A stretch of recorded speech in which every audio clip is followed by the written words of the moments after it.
সবাইকে আসসালামু আলাইকুম। রিয়াজ কিচেন থেকে নতুন আরও একটি রেসিপি নিয়ে আপনাদের মাঝে হাজির হলাম। আজকে তৈরি করব 2টা ডিম দিয়ে নরম তুলতুলে স্পঞ্জে ভ্যানিলা কেক। আশা করছি আজকের এই রেসিপিটি ভালো লাগবে। ভিডিওটি যে যেখান থেকে দেখছেন আমার চ্যানেলটিতে সাবস্ক্রাইব করে আমার পাশেই থাকবেন। চলে যাচ্ছি আমি পুরো রেসিপিতে।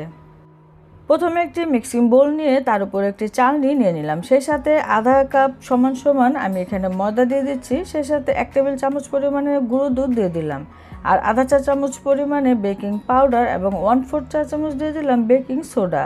সেই সাথে সামান্য একটুখানি লবণ দিতে হবে। এখানে গুঁড়ো দুধটা অবশ্যই ব্যবহার করতে হবে, এতে করে কেকের টেস্ট বহুগুণে বেড়ে যায়। এখন আমি চেলে নিব, আর অফ ক্যামেরায় আমি এই মিশ্রণটিকে কয়েকবারের মতো চেলে নিয়েছি। প্রায় 2 থেকে 3 বারের মতো চেলে নেব, এতে করে আমাদের কেকটা খুবই ভালো হবে। এখন আমি একটি মিক্সিং বোলে 2টা ডিম নিয়ে নিচ্ছি। নর্মাল তাপমাত্রার ডিম হতে হবে। ফ্রিজে থাকলে অবশ্যই 1 ঘন্টা আগে নামিয়ে রেখে দিতে হবে। এখন ডিম থেকে আমি ডিমের কুসুমগুলোকে আলাদা করে নিচ্ছি, সাদা অংশটা যেন না আসে। এখন একটি ইলেকট্রিক বিটার দিয়ে আমি এই ডিমের সাদা অংশটাকে ফর্ম করে নিব।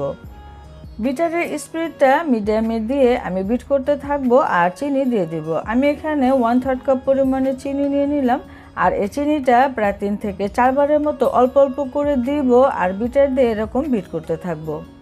বিট করতে করতে দেখা যাবে ডিমের সাদা অংশটা এরকম ফর্মের মতো হয়ে গিয়েছে। আর সেই পর্যায়ে এখানে ডিমের কুসুম একটা একটা করে দিয়ে আবারও বিট করে নিব। তো আমি বিটারের স্পিডটা 2 দিয়ে সবসময় কাজ করি, এতে করে মনে হয় পারফেক্ট হয়। তো হয়ে গিয়েছে, ডিমের কুসুমগুলো দিয়ে বিট করে নিয়েছি। ঠিক এরকম পর্যায়ে আসবে, আর সেই পর্যায়ে দিয়ে দিতে হবে তেল।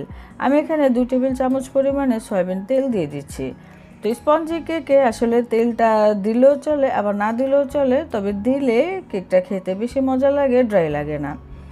কিছুক্ষণের মতো আমি বিট করে নিলাম, প্রায় 10 থেকে 12 সেকেন্ডের মতো, কারণ তেল দেওয়ার পরে বেশিক্ষণ বিট করা যাবে না, এতে করে ডিমের এই মেরেংটা বসে যাবে, সেক্ষেত্রে কেকটা কিন্তু চুপসে যাবে। কেক বানানোর জন্য ডিমের এই মেরেংটা একেবারে রেডি। এখন যে প্রথম থেকে চেলে রেখেছিলাম ময়দার মিশ্রণ, সেটা অল্প অল্প করে দিব, আর একটা হ্যান্ড উইক্স দিয়ে খুব ভালো করে আস্তে আস্তে করে মিশিয়ে নিতে হবে। আমি বিটারের কাঁটাটা দিয়ে প্রথমে একটু এরকম মিশিয়ে নিচ্ছি। আমি যেহেতু এই ভিডিওটা একটু ফাস্ট করে দিয়েছি, কিন্তু এরকম করে দিলে হবে না, কেকটা নষ্ট হয়ে যাবে। এটা অনেক আস্তে ধীরে একেবারে স্লোভাবে করে নিতে হবে।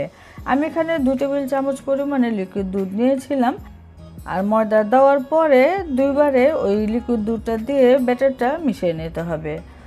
তো আমি এখানে 1 চা চামচ পরিমাণে ভ্যানিলা এসেন্স দিয়ে দিচ্ছি। ডিমে যে ফর্মটা তৈরি করেছিলাম আপনারা তখনই দিয়ে দিবেন। আমি প্রথমে দিতে ভুলে গিয়েছিলাম, সেজন্য এখন ময়দার এই ব্যাটারটা দিয়ে দিচ্ছি। তো দিয়ে এরকম ফোল্ডিং করে করে আস্তে আস্তে ব্যাটারটা তৈরি করে নিতে হবে। আপনারা দেখে নিশ্চয়ই বুঝতে পারছেন এটা কিভাবে করছি। আর যে কোনো এক সাইড ধরে এই কাজটা করে নিতে হবে বা ঘুরিয়ে নিতে হবে।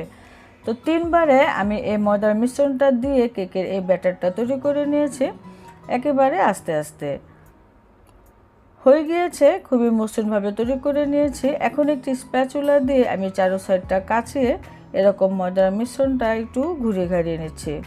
এই ব্যাটারটা যদি আপনারা এলো পাথারি বা অনেক দ্রুত কাজটা করেন, কেকটা কিন্তু চুপসে যাবে আর স্পঞ্জি হবে না।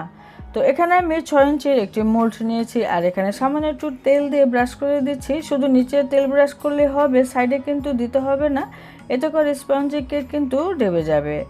তো এখন আমি এখানে সে কেকের ব্যাটার দিয়ে দিচ্ছি। আমি এখানে লেখালেখি কাগজটা ব্যবহার করেছি, আপনারা চাইলে এখানে বেকিং পেপার দিয়ে দিতে পারেন, সমস্যা নেই। একটি কাঠি দিয়ে একটু এরকম একটু নেড়ে চেড়ে দিচ্ছি, আর একটু ট্যাপ করে দিচ্ছি যেন ভেতরে এয়ার বাবলস থাকলে সেগুলি বের হয়ে যায়।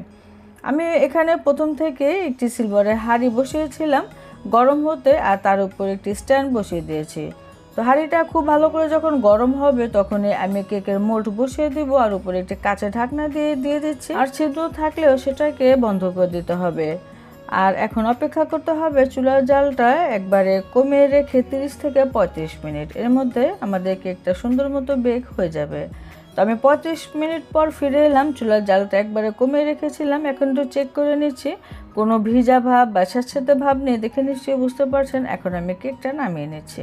কেকের কালারটা কতটা সুন্দর এসেছে, মাশাআল্লাহ। কেকটা এখন নামিয়ে অবশ্যই একটি কাপড় দিয়ে এটাকে ঢেকে রেখে দিতে হবে, এতে করে কেকটা অনেক বেশি নরম থাকবে। তো পুরোপুরি ঠান্ডা হওয়ার পরে আমি কেকটা এখন একটু চারো সাইড থেকে ছাড়িয়ে নিচ্ছি, এখন মোল্ড আউট করে নেব।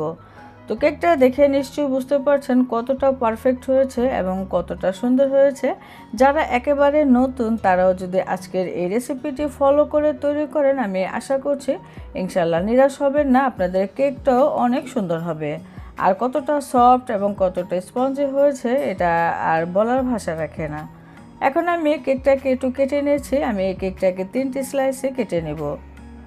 এই কেকটা শুধু খেতে যে কত মজার আপনারা না খেলে বুঝতে পারবেন না। বাচ্চারা বায়না করলে বা বাসায় জন্মদিন হলে আপনারা ঠিক একইভাবে একটি কেক বানিয়ে ডেকোরেশন করতে পারেন। আমিও এই কেকটি ডেকোরেশন করে দেখাবো, তবে আজকের ভিডিওতে না, সেটা আবার অন্য দিন। তো 3টি স্লাইস করে নিলাম, আর স্লাইসগুলো আপনারা দেখে নিশ্চয়ই বুঝতে পারছেন কতটা স্পঞ্জি হয়েছে এবং নরম তুলতুলে।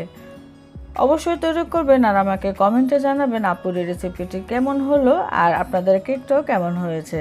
আর আমি এই কেকটাকে যেভাবে ডেকোরেশন করব, যারা একেবারে নতুন তারাও পারবে, একবারে সহজ পদ্ধতি শেয়ার করব। আশা করছি ভিডিওটি ভালো লেগেছে, কাজে আসবে।